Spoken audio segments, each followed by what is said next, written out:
there's so much going on, Yeah, bro. There's so much money 100%. coming And in your account, so much money going out of your account. Like I said, you have a tendency to put everything down to a science. Like it is just an idiot proof way to follow. This is the dashboard since I started in January. It was really nice to have a foundation because that's what I was missing in the beginning, right? right, There was just so much information having a out there. structure, really. Yeah, I didn't know what worked. I didn't know yeah, what worked. And you came in and showed me what worked. And so it just became a matter of doing the things that you need to do every day over and over again over time, right? yeah. 'Cause- All right, Carlin, welcome to the channel, man. So we've been working together for a few months now, and he's seeing his first successes. So we're gonna do a student interview slash case study. Carlin, if you want to just give the audience a little bit of kind of just a little bit about you, like what you do, if you're working a 9 to 5, hobbies, Yeah. like that. Yeah, my name's Carlin. I do a 9 to 5 in consulting, the consulting space. So I'm like constantly working, super busy all the time, but it's been something I've always wanted to get into, e-com. It was just making time for it has always been tough, but uh working with Armand, that all changed because, bro, you really helped me get my like just get everything down to a science, right? In the beginning, I was just kind of like grasping at straws. I didn't really know Hmm. what how to start or what to do in the beginning. So that's when I reached out to you for a little bit of guidance. But Yeah, that's yeah, that's usually how it goes. Like with there being, and we'll talk about this a little bit later too, but with there being so many strategies and so many things out there on the internet, it's hard to kind of pick one and stick to it.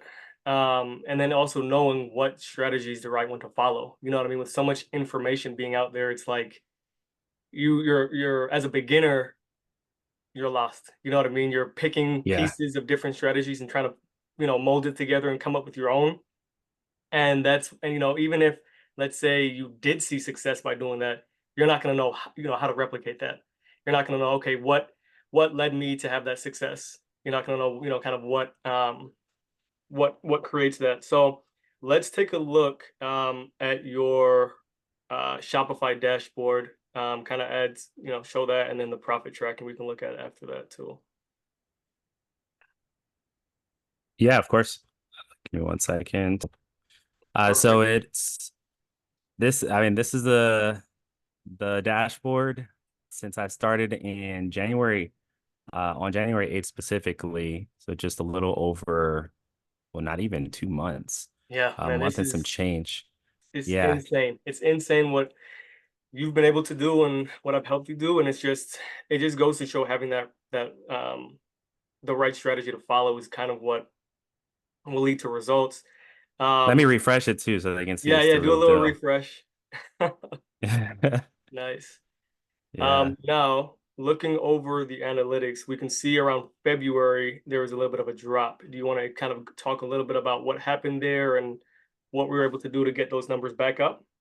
Yeah. So during that time was actually the Super Bowl. Hmm. And for whatever reason, the ad accounts started tripping. Like my campaigns, they were all super profitable right up before that. And then as soon as the Super Bowl hit, I don't know if the price of advertisers was going up, but it threw all of my stats out of whack.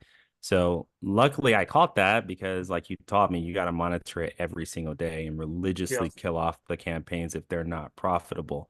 yeah, So I was monitoring it, not even really every day, like on the hour, every couple of hours. I caught on to that really soon and then just killed them off.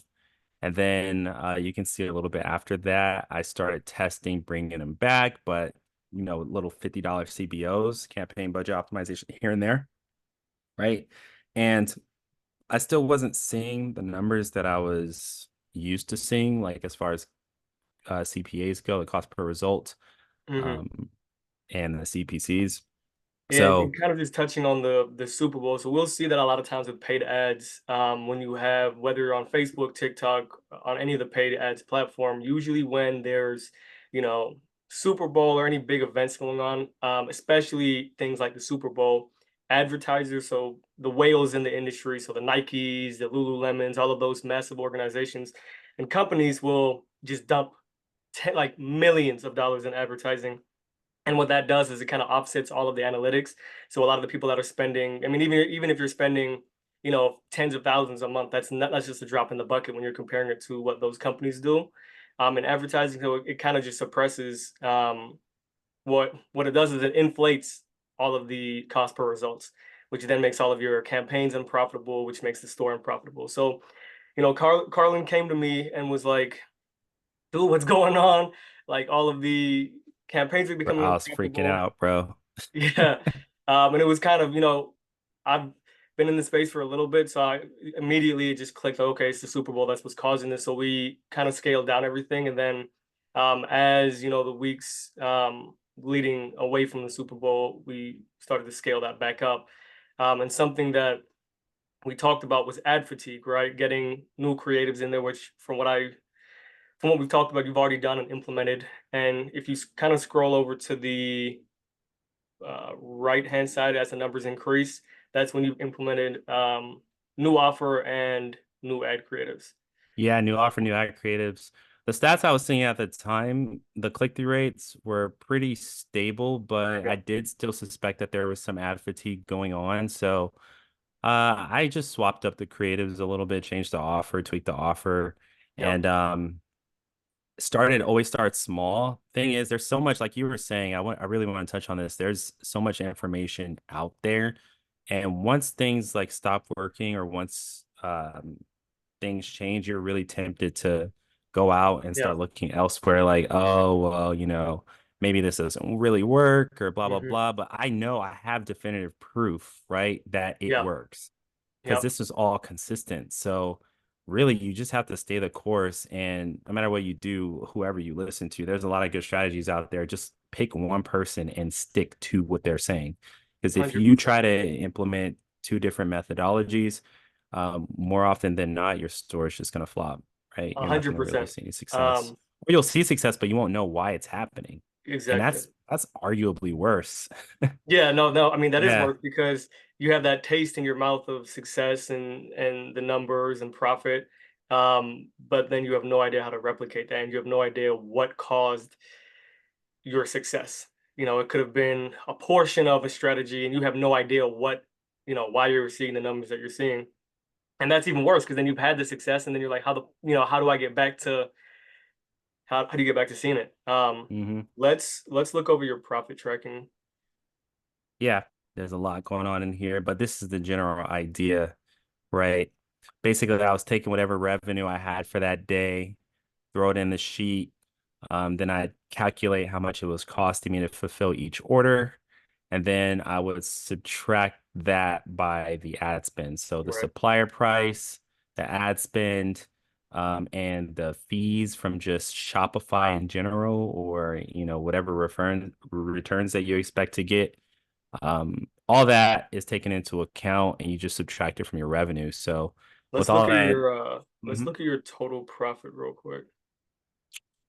So the total profit, I don't have it displayed on here like Oh, gotcha. easily. Yeah. But it was easily like 23%, I believe, of my total for that amount of Nice. time.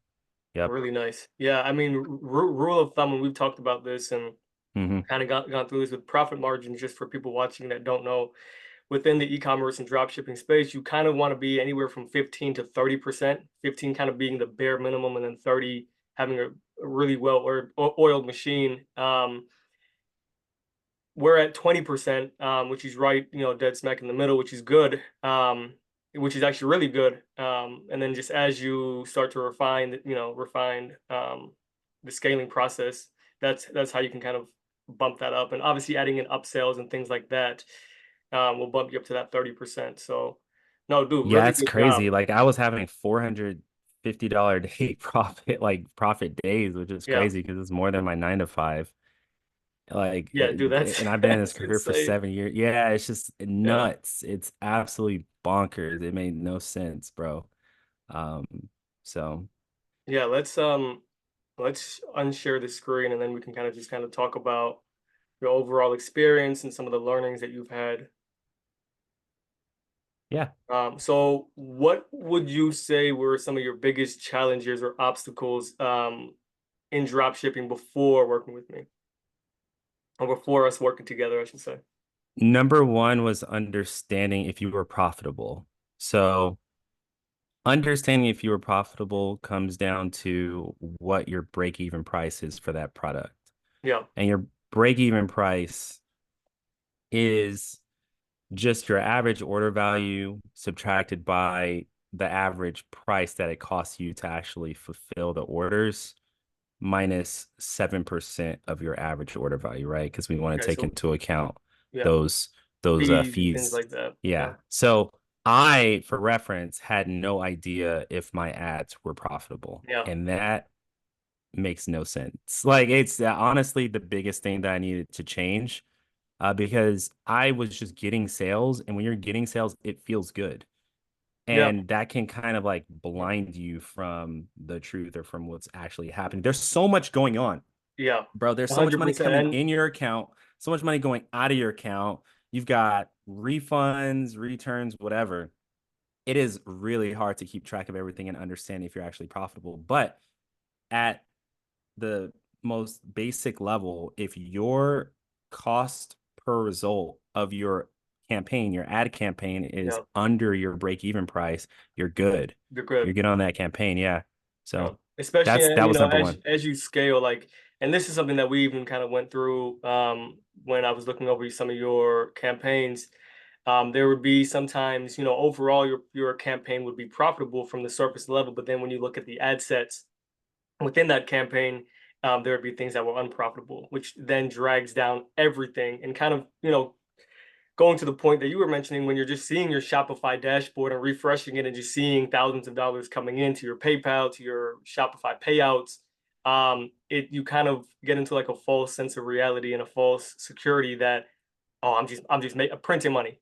Yeah. And then when you come to paying off your Amex or paying off your credit cards, you're like, shit, what's going on? I thought I had all this money, but you don't account for refunds, you don't account for fees.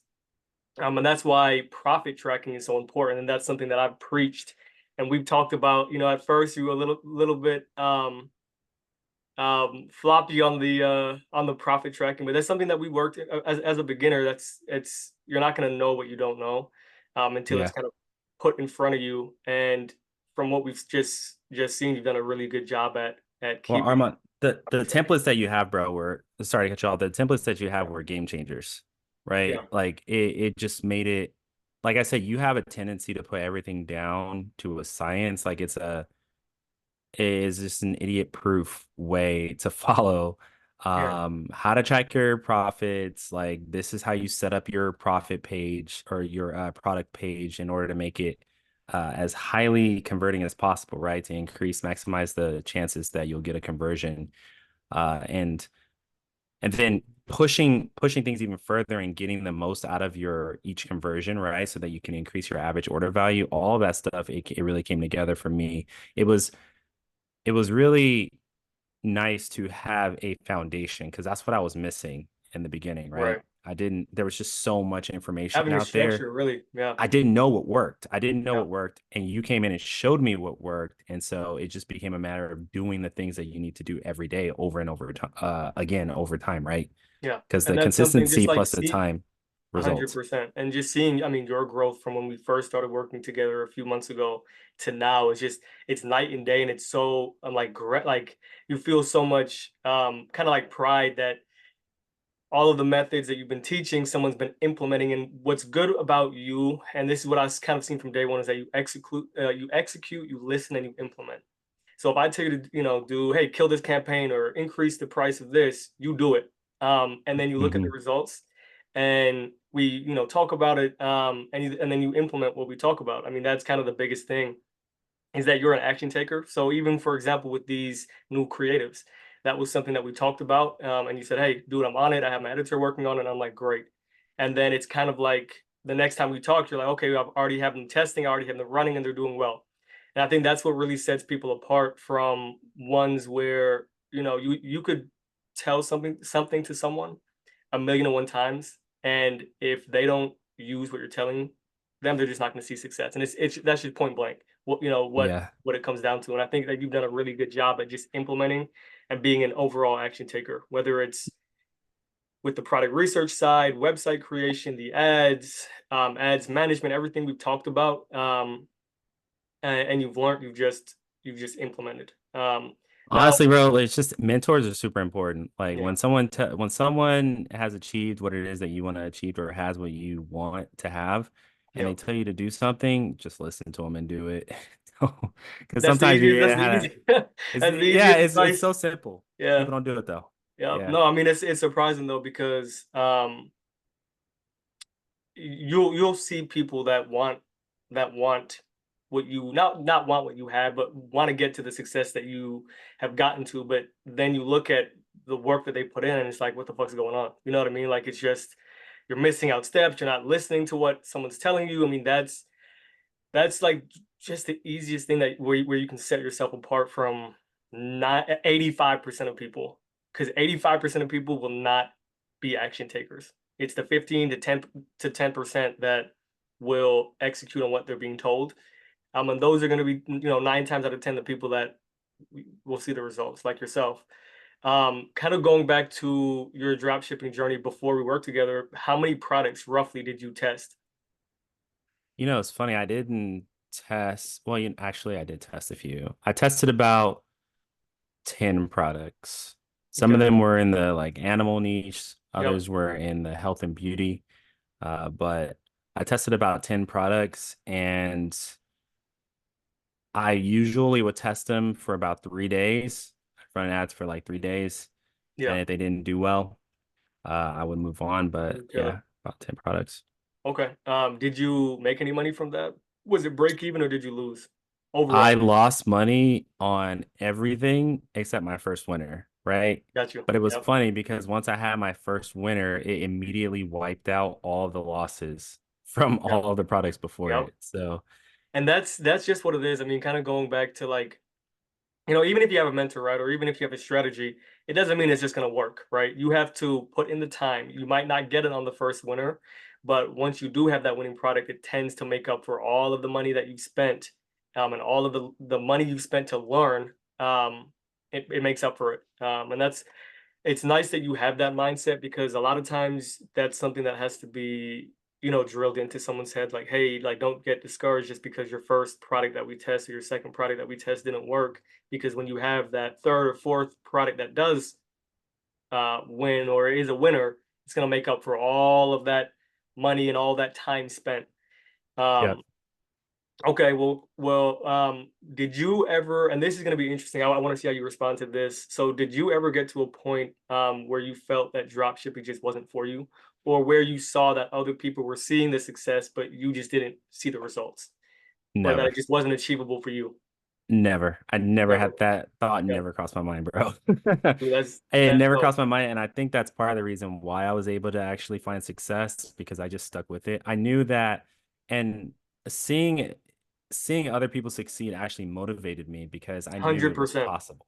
Yeah. 100%. And I knew it was just a Um, matter of time. If I had a working framework, I knew it was just a matter of time that if I did it long enough, it would eventually work out. It was just a probability thing, right? I just keep rolling the dice over yeah. and over again until I hit that six or whatever. Hit those doubles. Yeah, exactly. So when we spoke in our very first call, what kind of was going through your head, or what made you decide to want to work with me? What did you feel like I was going to help you with, basically? Yeah, so I knew from the jump that you were super meticulous. You were very meticulous about the way that you handled things. You're very particular, even down to like the naming of your campaigns. Yeah, yeah, yeah, the small things. Yep, All the I small agree. things, and that stuff really comes together. And I just like I could tell you had it mapped out, and that's what I needed. I needed a map, right? Yeah. So there was that. I also saw the video that you had did with your success, right? The numbers were as Yep. clear as day. You obviously know what it takes to run a store, to get a store going. And you've been doing it for a while. The experience was there, and I really liked your teaching style.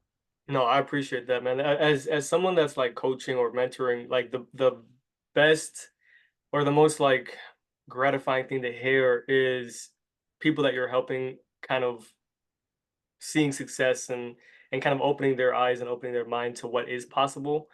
And then kind of just hearing some of the comments that you just made, that really does like um make me feel good, because it's like, okay, the things that I've or the things that I'm saying, or the strategy that I'm using does work, and it's, Hmm. you know, obvious with your success. It's funny because a lot of people think that they can do it on their own, and I had this mindset, or I had that mindset back in 2017, 18, where I was like, okay, I can, all these people on YouTube are doing it. I don't need to pay anyone. I don't need any help. I can figure it out on my own. And you can extrapolate that to any industry. I feel like that's not something that's just kind of like within the dropshipping niche, whether it's real estate or whether it's in sales or whatever it is, right? People think that they can just do it on their own. And in reality, most of the people that you see online, or most of the people that you see that are having success or in the spots that you want to be, were coached by someone. They had Yeah. someone that walked them through the motions, that, told them right from wrong. Why did you feel like you needed a mentor? And why didn't you fall into that same trap that most people, including myself early on, back in 17, 18, why did you not fall into that trap? And why did you feel that you needed to get a mentor? Yeah, because I could feel myself wasting time. Like I said at the beginning of this call, my 9 to 5 takes up so much. It's more of a 9 to 9. It takes up so Yeah, much of my time. And bro, I just didn't have the time to try and do trial and error on all these different strategies and figure out what worked and what didn't. I plus I was humble enough to realize that I didn't have all the answers, and there's right. nothing wrong with getting help, right? Yeah, Like the price that you end up paying a mentor is going to be paid back in dividends from when your first store takes off, yeah, and you'll also get that store to take off a lot faster by doing so. So it's really a no-brainer. I think mentors are slept on these days. People need to put their pride aside and realize they don't know everything, right? yeah. I think that's a Like good point you've that been you a made. lot more as far as mentorship goes, it's been a lot more than just lessons learned as far as how to run a store. It's been lessons learned as far as how to manage your time, accountability, like Right. checking in, like you checking in on me. Dude, I don't know if you remember this, but when the store first started taking off, I was freaking out. I called you in the car. I was like, what do Uh-huh. we Yep. do here? Yep. Yep. Do I just triple all the ad spend? Do I just like what do I do? You're like, whoa, okay, Yep. slow Slow down. down, calm down. Here's what we're gonna Yeah. do. I do. I You have remember me that. call, you're like, because you've been in a situation before, you've seen this before. Me, I was getting ready to do some craziness, bro. I don't know You're what I to would have max out done. the cards. No, it's funny because like, with, whoa, do you see Thumbs that? up. Yeah, that was weird. Oh, I it's don't because you went know. like this. It's because you went like this on your arm right there. Yeah. Oh shoot. I think it Okay. picked that up. Yeah, Zoom Interesting. got some AI stuff. What's what they got going on? But no, I mean that's 100% true. Like even with myself, the nice thing with having a mentor, and this goes for myself, this goes for you, this goes for everybody, is the nice thing is that we don't know what we don't know, and that when you have someone that can kind of just guide you through and like slow you down, right, from making those mistakes, and that have been in those same spots. Like I remember when I had my first winning product, I remember the feeling, I remember what was going through my head, what I felt like doing. And when I talked to the person that was mentoring me at that time, he kind of just said the same thing. He said, dude, just slow down, take it slow. There's no point dumping a whole bunch of money on something when it needs to have prolonged results, right? And you want to gradually scale it, because if you just dump money on something, one of two things can happen. It's going to either blow up and then fizzle out very quick, or you're just wasting a bunch of money right off the get-go. And that's why when you gradually scale something, the money compounds on itself, and the campaigns and the ad sets they all compound on itself. And that, with TikTok and Facebook, that's kind of visualized in a pixel. All of the data compounds, right?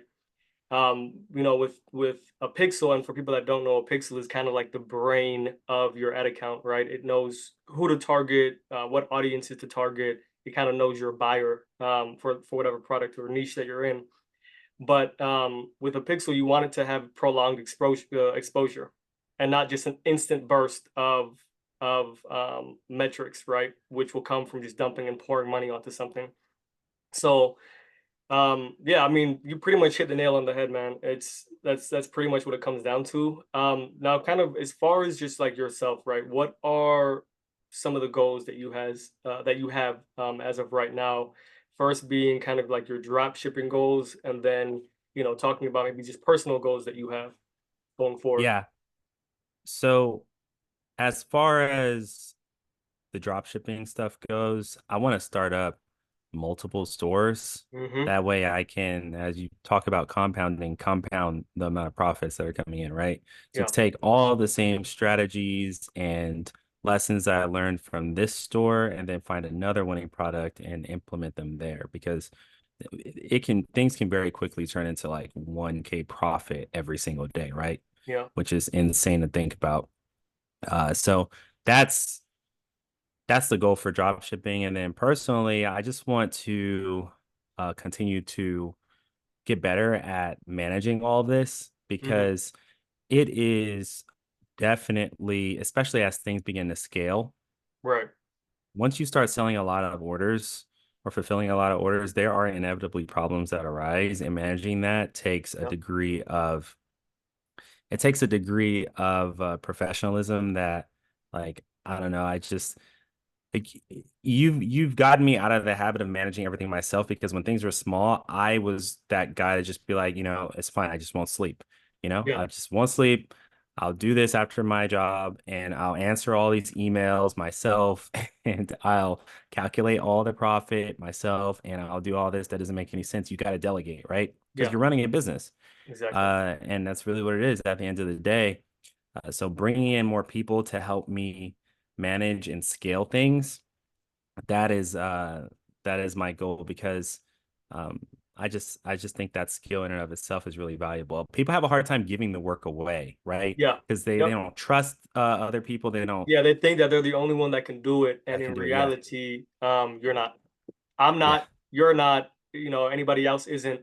Um, Being successful is more than just doing everything yourself. It's being able to teach other people. For example, hiring VAs, hiring employees to help, as you said, delegate the work, and then training them. That's true success because we're all doing this for freedom, right? Whether it's financial, whether it's mental freedom, whether it's not having to work a 9 to 5, whatever the case is. And by you or by me, working all of our waking hours on something is counterproductive. We're not having that freedom, to do things that we want to do. We're not having that mental freedom. And that's why I think that, we've talked about, okay, hiring an email support person that can take off because I think what you were spending like an hour a day or something like that. Man, it was more like two because I was getting Yeah. 50 emails a day and Yep. I was replying to all of them. And my time could be better off spent looking for more products and Products, testing scaling. Yeah. and scaling and Yeah. testing different price points and gathering data so that I can increase the amount of profit that I'm bringing in, right? Um, The easiest yeah, way to conceptualize it for people, and like it all depends on where you're at too, right? I mean, if you're a complete beginner, this is a little bit more advanced stuff. But if you're making some money, I think you'll understand what we're talking about here. It's just the easy way to conceptualize that is okay, you have 12 hours in a day, right? I mean, 12 productive hours in a day. And if you spend 12 hours, which most people can't spend 12 hours being productive, let's be honest, it's more like 6 to 8. But let's say if you have 12 hours, right? Instead of you spending all of that time on something, you can spend 6 hours and then hire another person that can work 8 hours, right? So you've just now freed up 6 hours. You're still being productive. And then you have a dedicated person that can help you with whatever task that you set them to manage, whether that's email support, whether that's product research as you start to grow, whether that's profit tracking, whatever it is, that takes off that workload from you. And now you've basically just paid to win, right? Just like how you can pay to win by getting a mentor, you can pay to win with your business by hiring people. Because someone that's doing everything by themselves can't compete with someone that has two employees two working of for them. them and Yeah, that person, you know what I mean? So three yeah. people working on it, that person and then the two employees. You just can't compete. You can't be as productive, you can't get as much work done. Um, and something that we talked about was getting an, which, and I think you've done that now, is getting an email person to help you kind of get all the email stuff out the way, and then that frees up 2 hours of your day where you can spend that towards scaling this, as you said, product research, getting more products, putting in backup systems and backup structures in place. That is really what is gonna help you scale more than just keeping everything to yourself. So I feel like and just so I know, you've already got an email person, right? Support person. Yep. Perfect. Yep. Good. How do you feel, or like, what would you say your life has been like with having this extra money coming in? I mean, have you balled out on anything? Have you bought anything nice? Like, what do Honestly, bro, I can get the extra guac at Chipotle now, and it's been real you? nice. I'm saying, bro, I don't even think twice It's the about it. I small don't have things, to the check small the luxuries account. that go a long way. Have Um, you? No, go I ahead. honestly, I've just been investing a lot of it in crypto because that Bitcoin Nice. ETF Yeah. that's been making it all go up, Yeah, which dude, has been wild. have you seen like how much it's increased over the last week, 2 weeks? Yeah, I've seen my account. Insane. Yeah, Yeah, you it's said I've just opened nuts. up my wallet and I'm seeing the Yeah. increase. Dude, it's Yeah. yeah, that's insane. That What? extra chunk of money is crazy. Like I'll wake up and have already made like $200 and I was just Yeah, sleeping. You know what I mean? Like yeah, it's crazy. It makes you think like, damn, there's people, I don't know, you just feel like people have cracked the code out there and you're like you're trying to get in on it. Like what was I missing out on? That's the thing that comes to mind for me. It's it's crazy to just be able to wake up and you have already made money, right? yeah. You get to That buy your is time back, and your time is super important, right? People exactly. say time is money. That's not true. Time is more important than money. You can't get it back You can't when get you it lose back. You it. can't So, make more of it, and you can't get it back. A hundred yep. percent. Um, like, what has your like? Have you told anyone around you, like your girl or parents or friends? Like, what do they think? Or I mean, if you haven't told them, then you haven't told them. But My girl, yeah, because I'm using her Facebook account. yep, yep, But I mean, she's obviously reaped the benefits of it too, right? yeah. We've definitely had a couple of nice dinners and Nice. uh, a couple of vacations too as a result of this. It's just it's a money glitch, bro. Yeah, no, I mean it really is, and I feel like it's good though. I mean it's good that I mean you because I was kind of setting up a little bit of a trap. I wanted to see if you were gonna say, hey, I bought a whole bunch of designer shit. I bought some Nah, fuck that. vacation. I did not upgrade my lifestyle like that, Yeah, bro. and I see people do that all the time. To anybody listening to this, do not do that stupid yeah, shit. Do not. My bad for yeah. cursing, but No, you're don't good. do It's not upgrade your lifestyle. 100%, and it's funny because as a beginner that's first seeing success, I never recommend to start buying a whole bunch of stuff. Because right now, a beginner yourself, you're still learning the skill and the art of making money online. At this point, you don't have the ability, and this isn't specific to you, Carlin, this is just in general, but a person doesn't have the ability at that point as a beginner to replicate this month over month consistently by themselves. Hmm. And then you shouldn't be spending money where you can't, consistently make it after month, week after week, day after day. And then what a lot of people don't realize as well is taxes, right? All of this profit, this is all pre-tax. This is all pre-tax money. And I know people personally that are in this space, and they've seen their first successes, and then they blow that money and they don't realize that they have to pay, whatever it is, depending on where you live, to the government. And then tax season, like, I mean, taxes are coming up here in a few weeks, will Yeah, don't come, remind me. and then your bank account is just dry, and then you're sitting with a tax bill, right? Um, it's definitely something where not everyone can handle money and having money, and it's something where this is like even if you see people winning the lottery, or if you see kids that are handed a trust fund or whatever, right? A lot of them will blow that money because they don't know the art of making money, and they don't know the art of managing it. And I Yeah, you think they see both that in the play hand crypto in hand. space a lot too. Yep. Mhm. Yep. 100%. Um, kind of like what did you learn about business overall? And this is extrapolating more from just drop shipping. But what did you learn about business now that you have a successful store? And then what would you say your biggest business learnings have been. Yeah, customer service is super important, man. Hmm.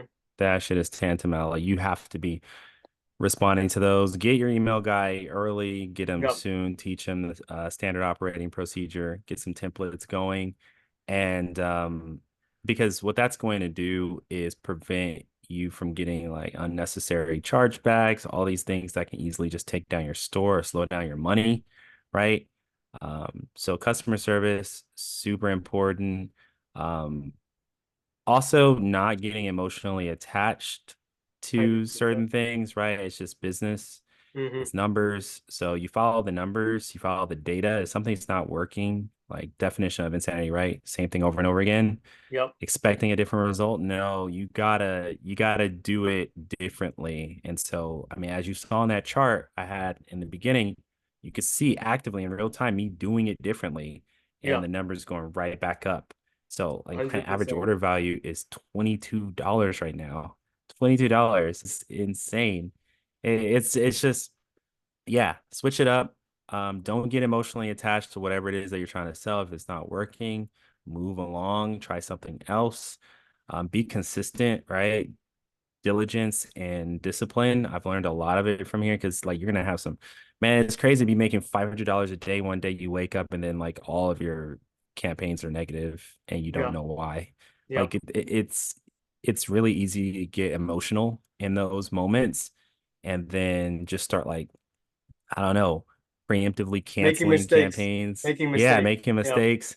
Yeah, it sounds funny. It's true. Like you will get emotional when that $500 stops coming in every day.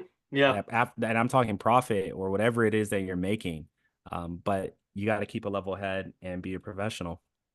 Well, and I mean, even just like relating that back to the drop shipping space, when the part that you mentioned where you say don't get emotionally attached, that is like one of the most important fundamental skills that you can learn with drop shipping, because a lot of people will get emotionally attached to the first winning product. A lot of people will get attached, emotionally attached to the product that they're testing because they think that it's good or they think that they would use it, and that will result in you just losing a shit ton of money. If something is unprofitable, it doesn't matter if you it doesn't matter what level of attachment you have to it, it needs to be cut off. And that just goes for a lot of things in life. If you have someone that's emotionally draining you, if you have someone that's financially draining you, obviously there's variations to that rule, but it needs to be cut off, right? It's a cancer, it's a disease, and it needs to be kind of taken out at the root. Yeah. With Obviously do your like do some due diligence, maybe try to tweak the offer, maybe try and lower right, some prices, whatever you can, but yep. don't do it excessively. Don't overstay your welcome. Uh That's a yeah. good one. Don't overstay your welcome. Yep. Yeah. Yeah. All right. So why do you feel that the strategy that we use worked so well for you? The For drop shipping me, strategy, that is. Yeah. uh Why so do you feel like you had success with that? gotcha because the way that you set up the offer or the offer that you propose is Hmm. just really good, right? Just on its face, it makes a lot of sense psychologically from a Yeah. marketing standpoint. It just checks all the boxes, right? And it's really easy to follow. It's easy to implement as well because a lot of people have these issues in the beginning where, once again, if you're tied to an item or you think, oh, I'm going to sell this because I like it, um, yeah, I mean, the item might not work, but it might also just on its face be a hard item to sell, right? But you have very specific guidelines with this offer, right? That Yeah. you preach in your program that makes it like easy to know, okay, does this work? Yes or no, right? You're Yeah. looking at the cost of goods, you're looking at the niche that it's in. You have a checklist, you have Criteria. a Yep. criteria sheet. Yep, Yep. exactly. So Yeah, I think, it's interesting to see why you feel like you did well, and everything that you said was true.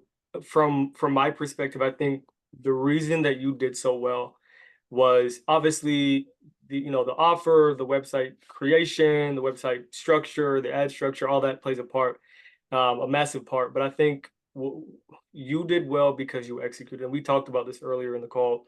You executed, and you were relentless. I mean, like, dude, like there's a 2 hour time difference from us, and I would see you message me and it's like 4 in the morning my time, 2 in the morning your time. And I mean, most people just won't put that time in. And most people just won't be that relentless in getting shit done. And it's, we'd have our weekly calls and I would tell you, okay, do X, Y, and Z. And literally within a few days, you would have done X, Y, and Z. And that not only allows us to move on to the next steps, whether that's in the scaling phase, the testing phase, whatever phase that we're in at that point, it just it just really is a testament of you and the type of entrepreneur that you are. And I feel like those are the qualities that anybody needs to have if they want to be successful. And it doesn't matter what space you're in. Being relentless, asking the right questions, and executing are the three main things that any person needs to do to see success. And I think, another example of kind of just you executing right was when we had the safe ship upsell and we turned it off to allow the conversion rate to stabilize, right? Because we had, it was a little bit inconsistent with that upsell. And immediately I said, hey, dude, let's turn it off for a day. Let's see what the conversion rate stabilizes to. And instantly, I mean, you did that and it rebounded, right? And, with you just acting, right? Acting on what's being told. It not only, I mean, it obviously helps you because you're able to have that conversion rate stabilize. But you get Um, data sooner too. yeah. Yeah. Like, yeah, you get, because you got to be in business. I've learned you got to be quick. You got to be fast because we are Hmm. competing against every Everybody other else. drop shipper, Yep. right? Who's out here looking too. So, as long as you can get a better offer, have a better store, and take a better angle than them, then you're gonna succeed. But yeah, you got to move quick in order for that to happen to stay Yeah. competitive. And I think just giving another example too is when we talked about killing ad sets, right? And killing ones that are unprofitable inside of your campaign. I think a trap that you fell into, but you overcame very quick, was seeing the numbers on the screen and seeing the Shopify analytics and then looking at the campaign, right? And on the surface level, everything looked like it was going smoothly. And then when we dug in a little bit deeper, we saw, okay, look, if we just turn off this one unprofitable ad set, your profit margin just jumps, um, or your overall profitability just jumps. And I think that, when I told you to do something, you just did it. And then you also learn from that mistake. Like, it's not a reoccurring thing where I'm like, hey, dude, like, come on, let's turn off the unprofitable ad sets. No, I mean, you've got it down to taking that advice and then just using it. And I think that's really why you were successful. Obviously having the right strategy, but I could give 10 people the right strategy and I guarantee you at least 3 of those people aren't going to be successful. And the Yeah. other 7 will be. And it's not because the strategy doesn't work, it's because of the type of person that you are and with the type of entrepreneur that you are. So just want to give you dude a shout out, like amazing work. Um it's one thing for a mentor to be good, but then it's also another thing for a student to be a good student and to learn, right? Thank you. Um, I appreciate that. absolutely. What questions do you have for me? Just anything. Whether it's drop shipping, whether it's just overall business advice, like any questions? I'm here for it. Yeah. So right now, one of the things that I am dealing with is, excuse the background noise here. You're good. Chill out, cars driving by. As far as scaling goes, because sometimes you will get to the point where you've had a product that is consistently performing well, maybe Yeah. over the course of a month, and then all of a sudden, everything will just stop being profitable, right? Yeah. Or maybe you'll have like one of your killer campaigns that was a big winner for you, just suddenly stop being profitable. I sometimes I am a little hesitant on when to kill, right? Yeah.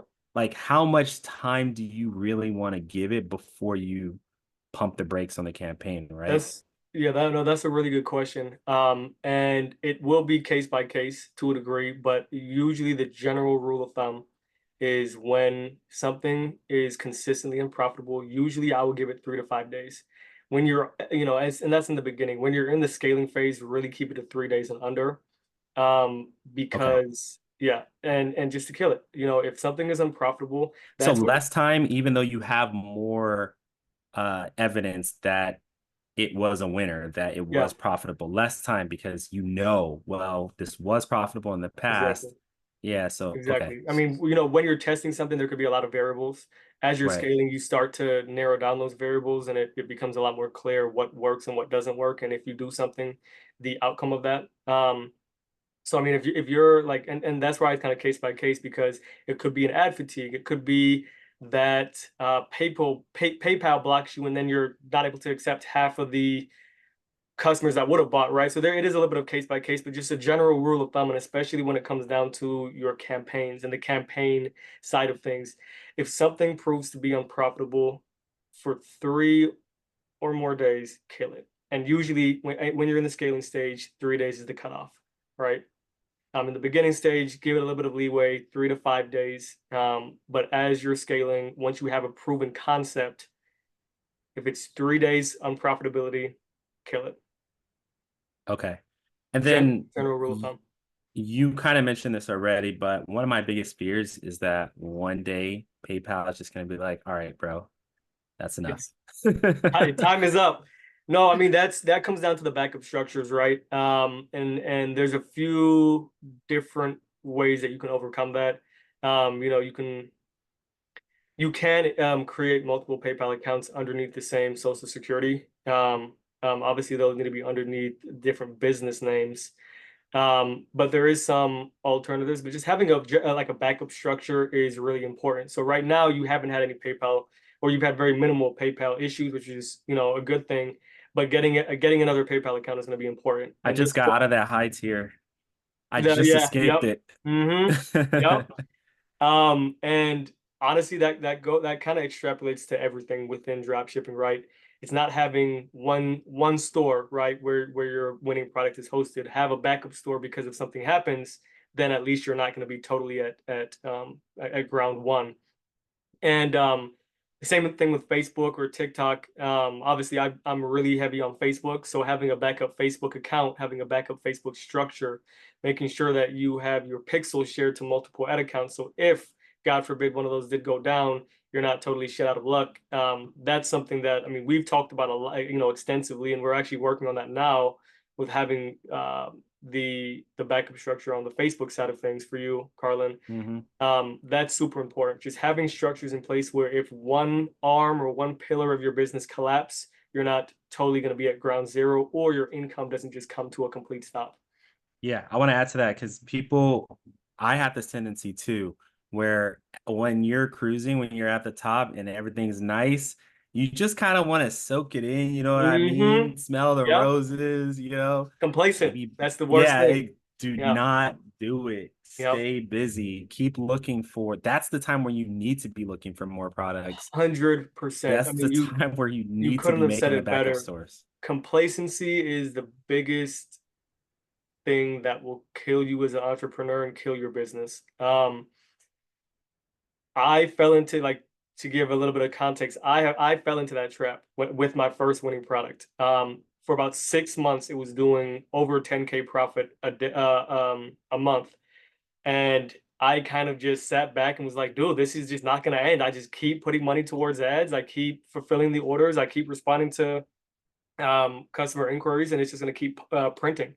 And that couldn't be farther from the truth. And I've learned that the hard way when everything collapsed, when the ad fatigue set in, when the general product interest just died down, I had nothing. I was at ground zero.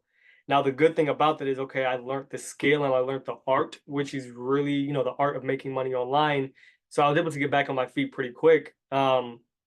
But the reason why, even Carlin, with you, I'm like, hey, dude, get new creatives, because that is the thing that killed my first momentum and my first success in drop shipping with my first winner is complacency, because I didn't have new ad creatives for that product, and it just died.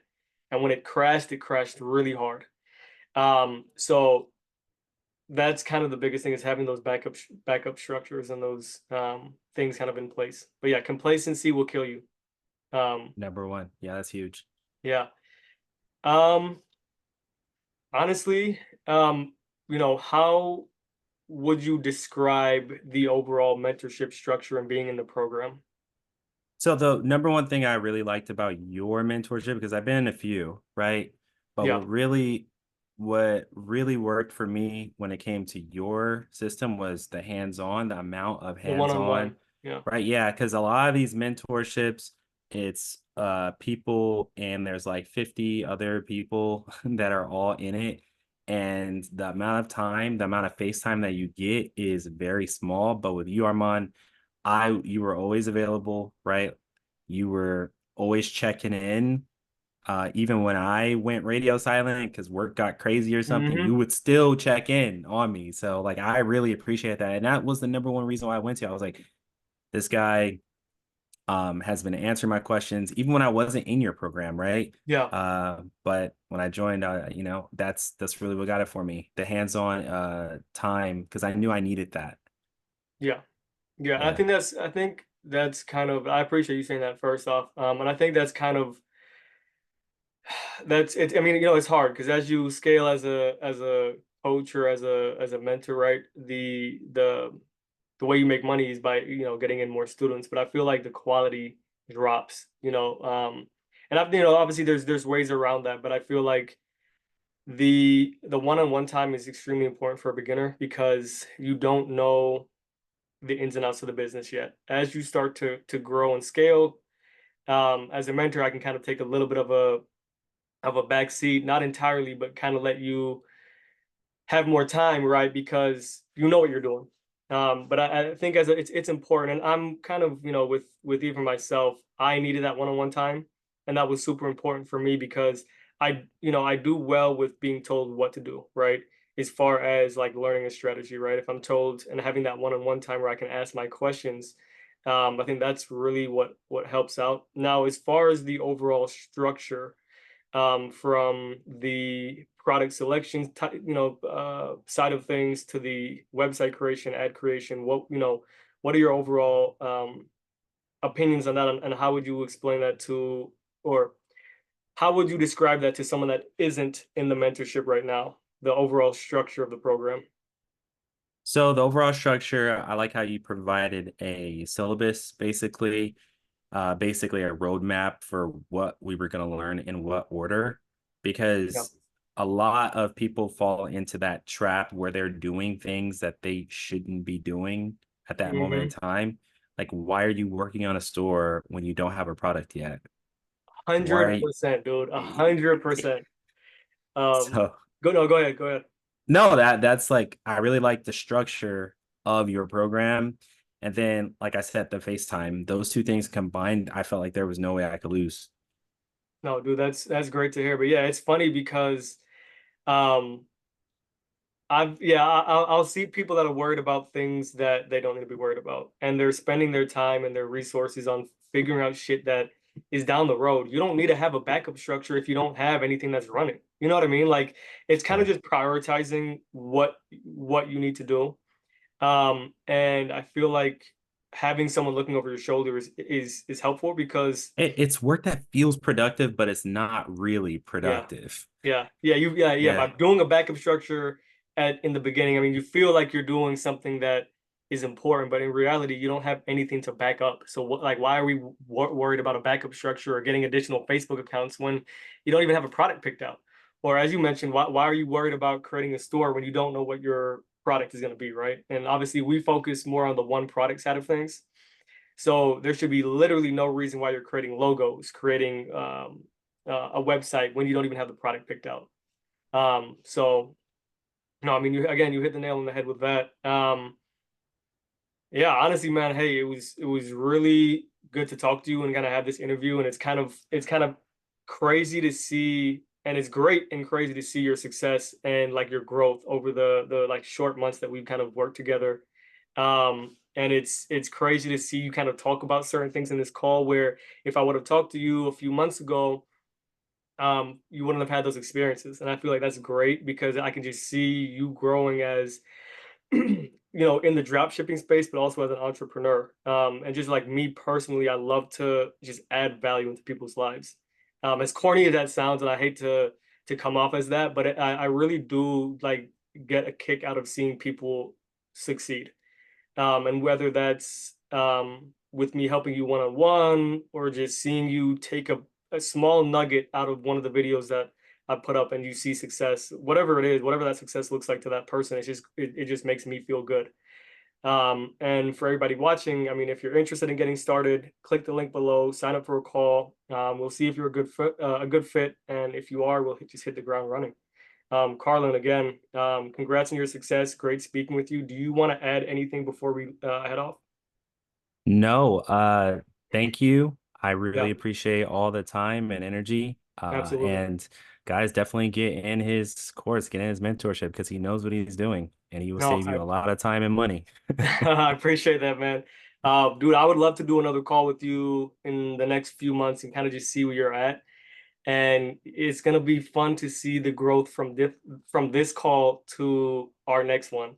And it's gonna be fun for people, I think, or the audience, just to see like watching this call and then watching your next one and seeing how far you come from where you're at now. So again, dude, congrats on the success and yeah. Thank you.